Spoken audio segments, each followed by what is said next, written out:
Hi and welcome to Higher English, your go-to channel for mastering business English.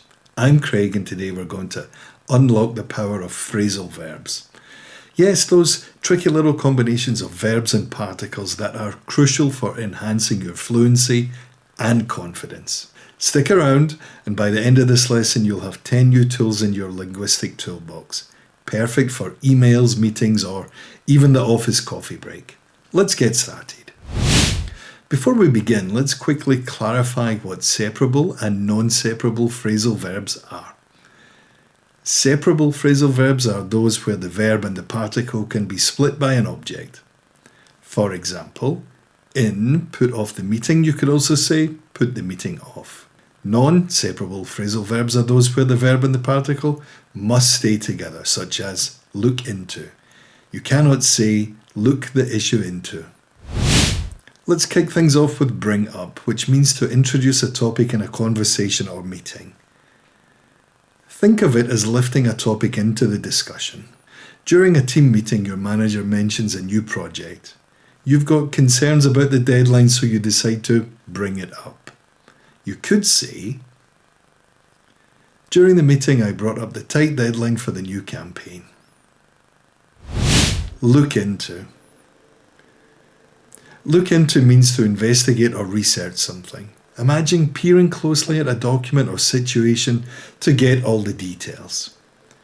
Your client mentions an unusual drop in sales.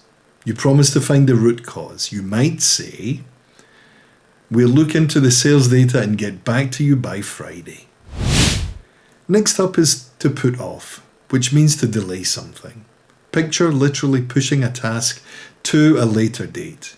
You're overloaded with work and can't handle a presentation tomorrow, so you suggest postponing it. You could say, can we put off the presentation until next week? Come up with means to generate an idea, plan, or solution. Think of it as pulling something creative out of your mind. Your boss asks for innovative ideas to improve team productivity. You brainstorm during lunch.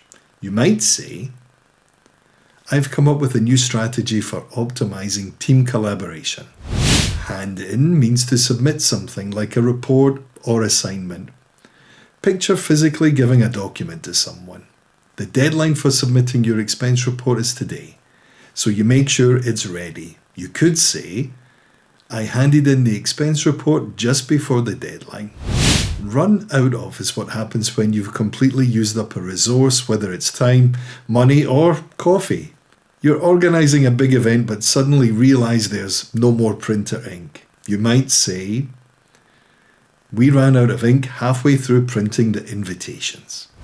Set up means to establish or arrange something, like a meeting or a business. A new client wants a product demo, so you schedule everything and prepare the materials. You could say, I set up the product demo for Tuesday morning.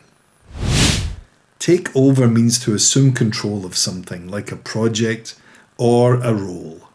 Imagine stepping into the driver's seat. Your colleague is on leave, so you handle their responsibilities for a week. You might say, I'll take over their tasks until they return. Call off means to cancel something, such as a meeting or an event. Think of literally pulling the plug on it. A major storm makes it impossible for attendees to travel to your conference. You could say, we called off the conference due to severe weather conditions. Keep up with means to stay informed or maintain the same pace as others. Picture running alongside someone to match their speed. You've just started a new job and there's a lot to learn. You work hard to stay on top of everything. You might say, I'm working overtime to keep up with the new procedures. And there you have it, 10 essential phrasal verbs that will make your business English sound more natural and professional. Practice these in your conversations and emails and soon you'll notice the difference. If you found this video helpful, don't forget to like, subscribe and share it with your colleagues and your friends. Let me know in the comments which phrasal verb you'll use first or if there's a topic you'd like me to cover next. Thanks for watching and I'll see you in the next video. Bye for now.